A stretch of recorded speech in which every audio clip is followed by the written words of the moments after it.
Aujourd'hui, Internet, j'avais envie de vous partager mon amour pour les jeux du mouvement OSR.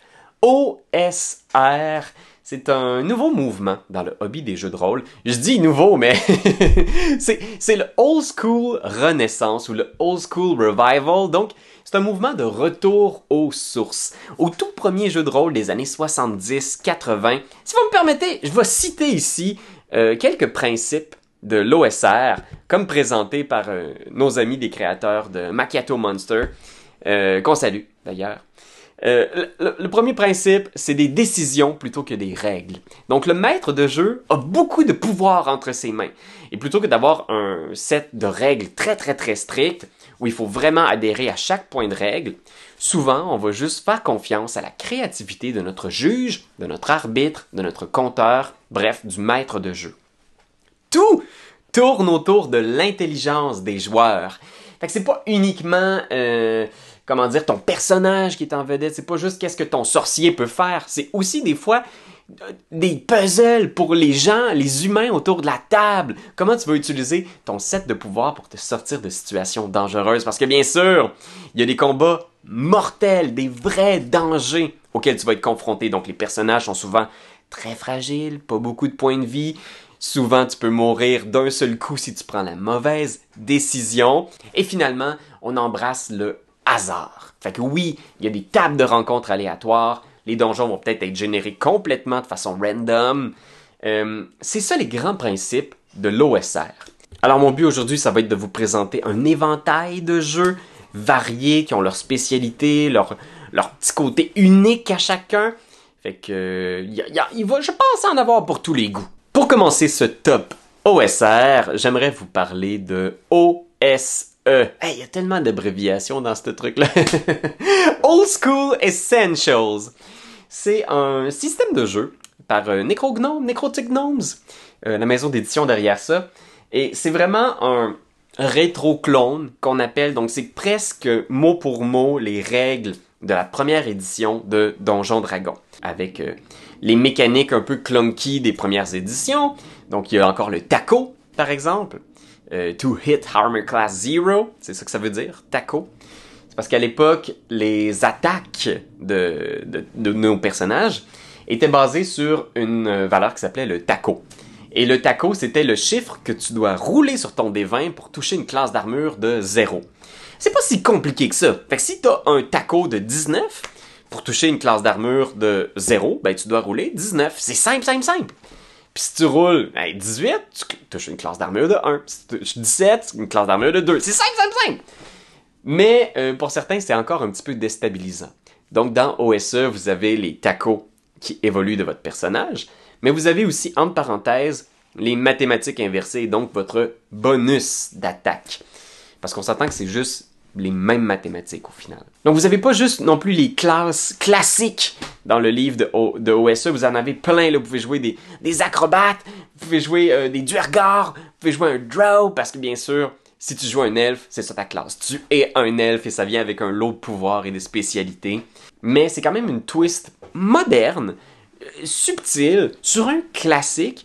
Puis c'est une façon de rapidement tomber dans ces vieilles aventures-là qui sont aujourd'hui des incontournables. Puis ça vaut la peine de les rouler, là, Against the Cult of the Reptile God, ou Against the Giant, ou... Voyons, pourquoi tous les titres d'aventures rétro, c'est Against quelque chose? On pourrait pas être For quelque chose?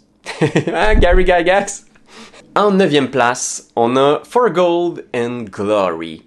For Gold and Glory, c'est un autre rétro-clone dans lequel on a vraiment pris les règles de AD&D 2e édition. Fait que c'est un peu comme OSE, sauf qu'on est très près de la 2e édition du jeu.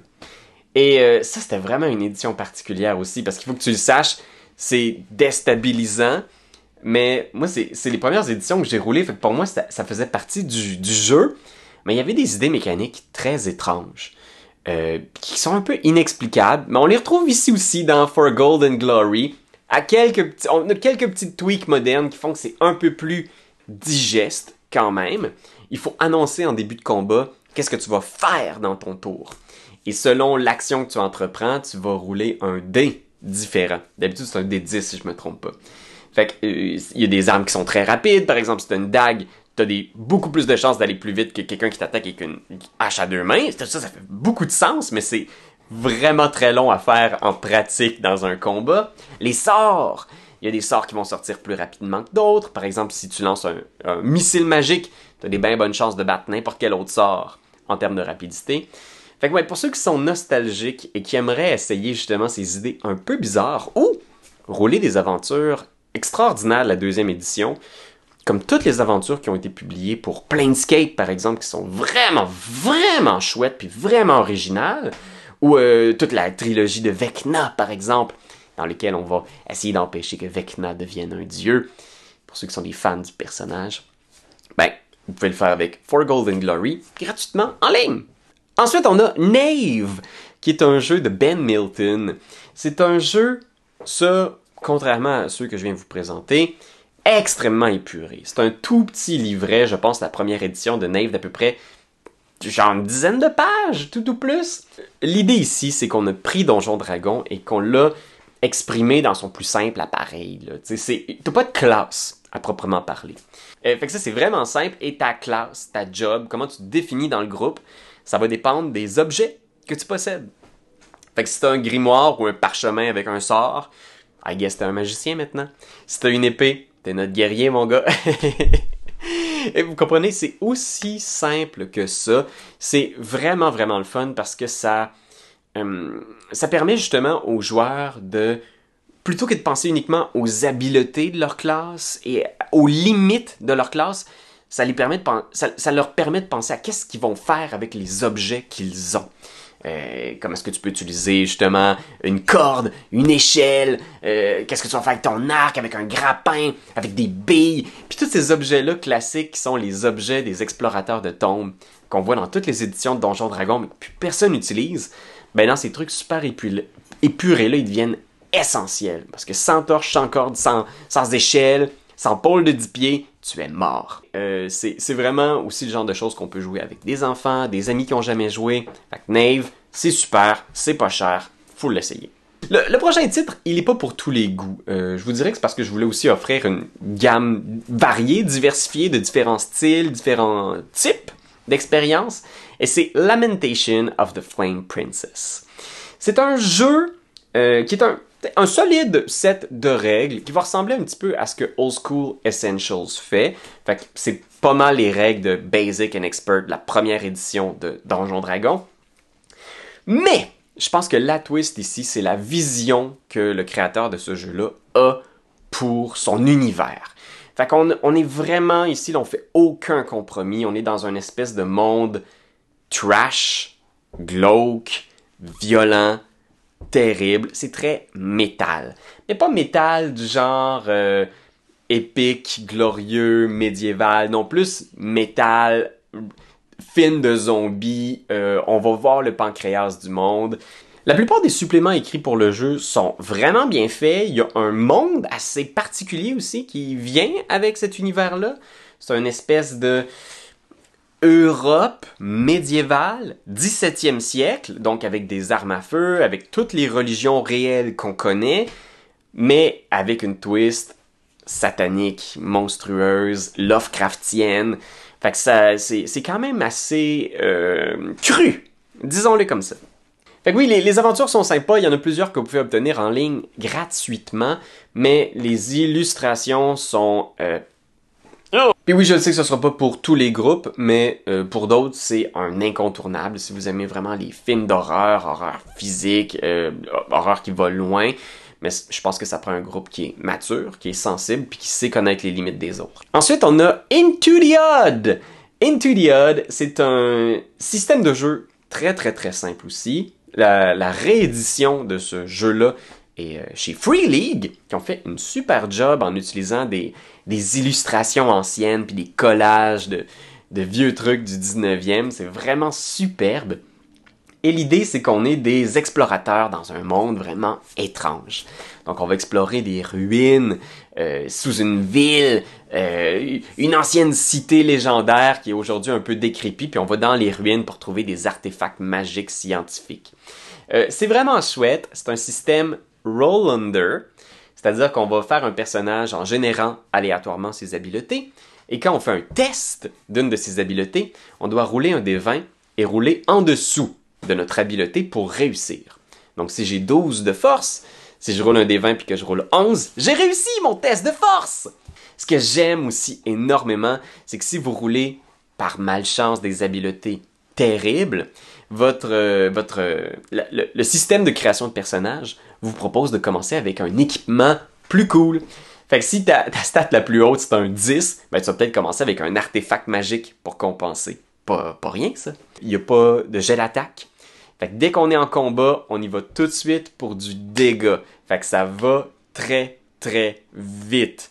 Les personnages sont incroyablement fragiles. On a quelques points de vie pour encaisser des dégâts, des attaques. Mais dès qu'on n'a plus de points de vie, les dégâts qu'on reçoit viennent gruger nos habiletés. Donc si je reçois 5 de dégâts mais que j'ai plus de points de vie, ben ça se peut que je perde 5 points de force. Alors j'ai plus 12 de force, maintenant j'en ai seulement 8, donc tous mes tests de force vont être de plus en plus difficiles. Aussi, si vous êtes plus ou moins intéressé par la thématique de Into the Odd, vous n'avez pas envie d'aller explorer des souterrains ou les ruines extraterrestres scientifiques, ça vous intéresse pas, il y a Mouse Rider qui existe. C'est à peu près le même système, mais plutôt que d'incarner des aventuriers, vous incarnez des petites souris qui doivent affronter des chats, traverser des maisons, chevaucher des oiseaux ou des papillons, tout ce que votre imaginaire peut inventer avec ça. C'est vraiment génial, c'est très touchant, c'est très beau, j'aime beaucoup les illustrations de ce livre-là, puis je vois déjà toutes les histoires qu'on pourrait vivre avec des enfants ou des adultes qui ont envie de jouer dans quelque chose d'un petit peu plus animal. Un jeu que j'ai essayé récemment, ça s'appelle Bastards. Puis bien sûr, je vais saluer mon bon ami Pierre-Philippe Renaud de la chaîne Coup Critique qui m'a présenté ce jeu-là. Ce que j'aime de ce jeu-là, ce qui m'a vraiment en tout cas charmé, c'est l'aspect aléatoire de la création de personnages qui est très très surprenante. Donc en roulant tes habiletés, ce que tu vas avoir roulé comme valeur sur tes dés, ça va aussi déterminer quelle va être ta classe. Et ta classe, il y a toutes sortes de classes très funky qui viennent avec des petites extensions pour le jeu. Fait que tu peux être autant un fabricant de potions, alchimiste, un nain. Tu peux être, il y a toutes sortes de classes qui sont vraiment très sautées. Ce que j'aime aussi, c'est la magie de ce jeu-là. C'est très très drôle et ça va vraiment te pousser à être créatif. Chaque sort est généré en mélangeant une série de mots-clés au hasard. Pour vous donner un exemple, dans notre partie qu'on a fait, on avait un joueur qui avait un sort qui s'appelait Transmutation de la lumière en tristesse. Donc, qu'est-ce que ça fait ce sort-là? C'est quoi les jets de sauvegarde reliés à ça? La portée, la durée? Oubliez ça. Il n'y a rien de ça, c'est OSR au coton. C'est juste le nom du sort, tu gères ça comme tu veux avec ton maître de jeu. On avait une série de gobelins autour d'un feu de camp et il a transmuté la lumière du feu de camp qui a soudainement disparu pour devenir de la tristesse et tous ceux qui étaient autour du feu de camp se sont mis à pleurer. On en a profité pour les tabasser. Il faut avoir un maître de jeu qui est super ouvert, qui est prêt à faire du game design sur le fly. Mais ça, pour moi, c'est génial, c'est brillant, puis c'est en plein dans l'esprit de l'OSR. T'as pas besoin d'une règle pour avoir du fun dans ce moment-là. T'as besoin d'être ouvert, d'être à l'écoute, puis de suivre le récit avec tes joueurs. Puis ça a été vraiment une super partie, Pépé, j'ai adoré ça. On rejoue quand tu veux. Ensuite, on a Macchiato Monster. Macchiato Monster, je sais pas d'ailleurs pourquoi ça s'appelle comme ça, parce que c'est pas un jeu sur le café, étonnamment. Je pense que c'est un peu pour se démarquer des autres jeux OSR de cette gamme-là, parce qu'il fait partie de la famille des hacks. Il y a beaucoup de jeux qui partent de ce système-là, le Black Hack, White Hack, Black Sword Hack. Macchiato Monster part du même principe. Il y a une règle vraiment chouette qui est ajoutée là-dedans, c'est le principe de gestion de ressources, qui est incarné par un dé d'usage. Dans Macchiato Monster, il parle du dé de risque. Fait que le dé de risque, ça peut représenter toutes sortes de choses. Ça peut représenter l'endurance de ton armure, ça peut représenter la qualité des torches que tu as amenées, tes rations. Ça peut représenter aussi le danger d'un environnement. Ça peut être utilisé à toutes sortes de sauces.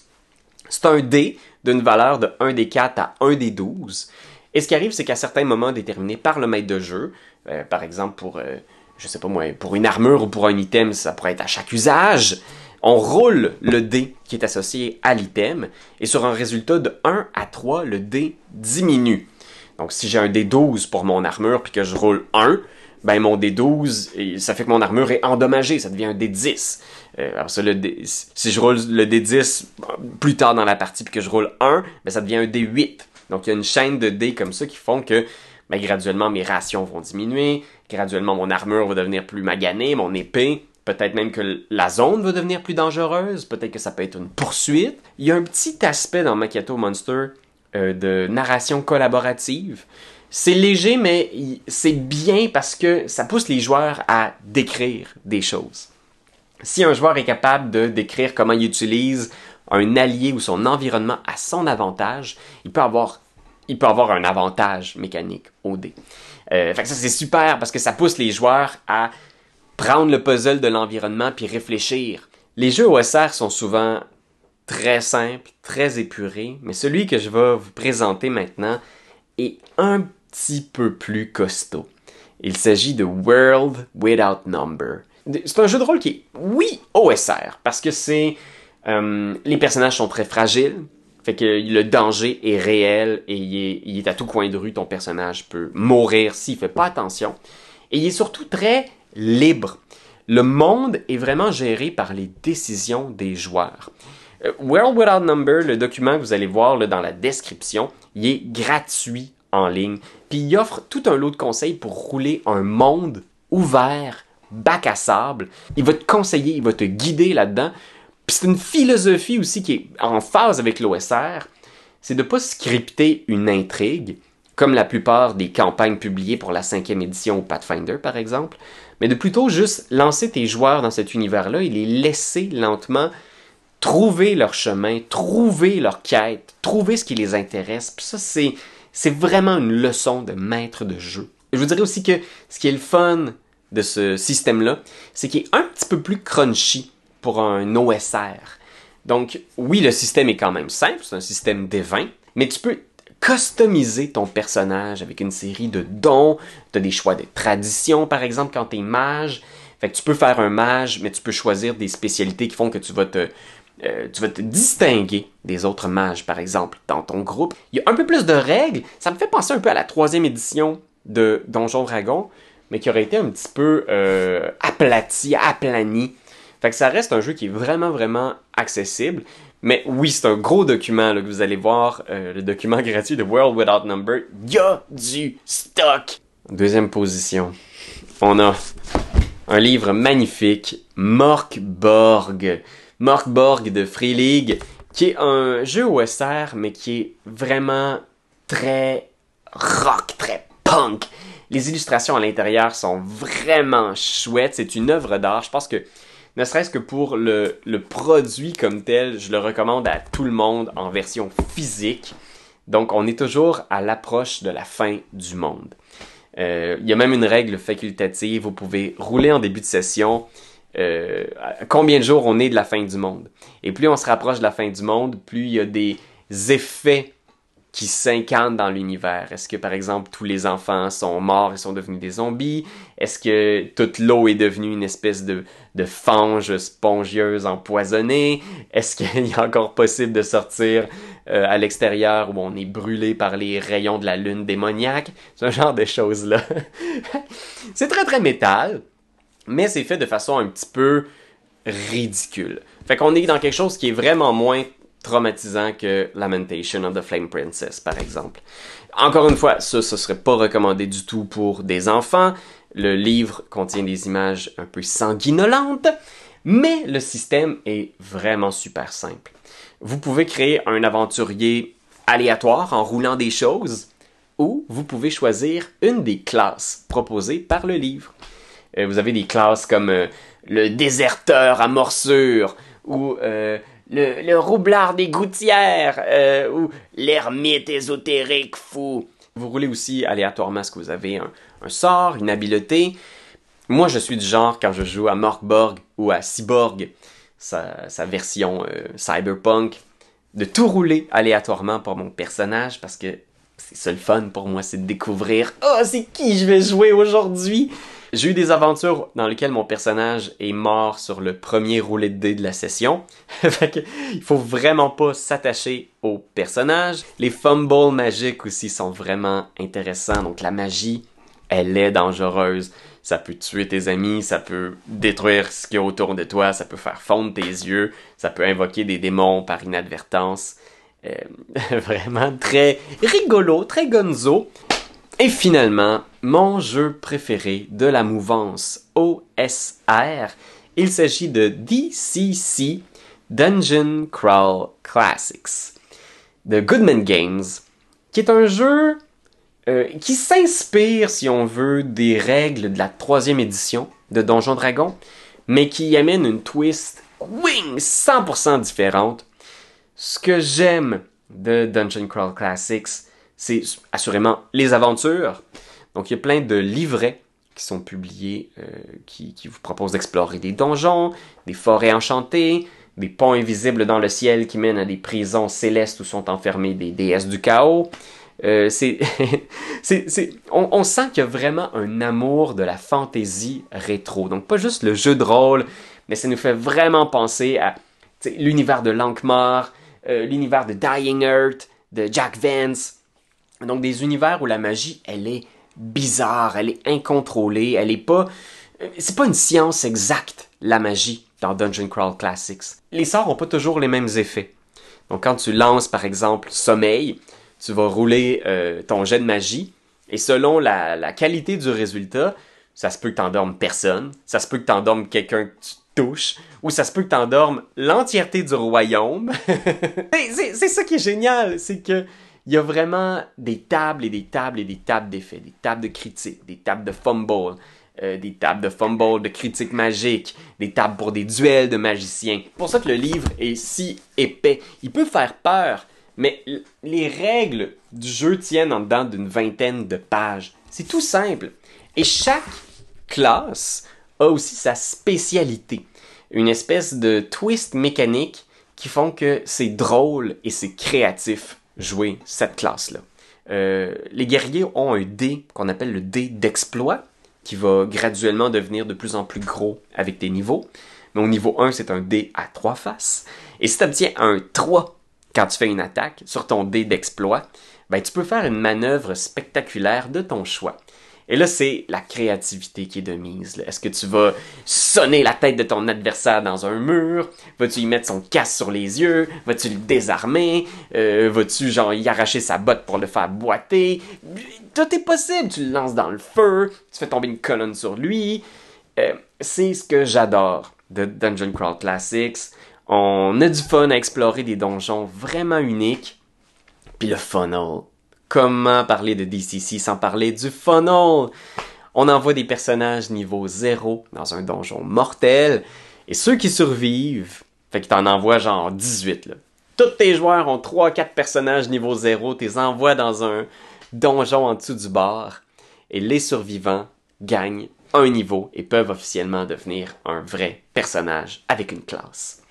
C'est tellement drôle, tellement bon, un incontournable. Fait que voilà, c'était les jeux OSR. J'ai essayé de vous donner comme un petit éventail varié, diversifié des jeux de ce mouvement-là. Je pense que la philosophie aussi, là-dedans, c'est de revenir au pouvoir de la créativité, de la surprise, de l'imaginaire. Redonner le pouvoir de l'histoire dans les mains des joueurs. Parce que c'est sûr qu'avec la 5e édition, puis les jeux un peu plus modernes, où on veut donc bien essayer de raconter un film, une histoire épique, on veut engager les joueurs, j'ai l'impression que des fois, à trop essayer de raconter une histoire, on oublie c'est quoi le plaisir du jeu de rôle. C'est de dire aux joueurs, bon, qu'est-ce que vous faites, puis de les écouter pour vrai, même si ça va t'amener à une place que t'avais pas prévue. Fait que vous, c'est quoi vos jeux OSR préférés? Puis je suis curieux de vous entendre là-dessus. À quoi vous jouez? De l'OSR. Fait que oui, voilà, laissez en commentaire vos suggestions, puis on se retrouve dans une autre vidéo très bientôt.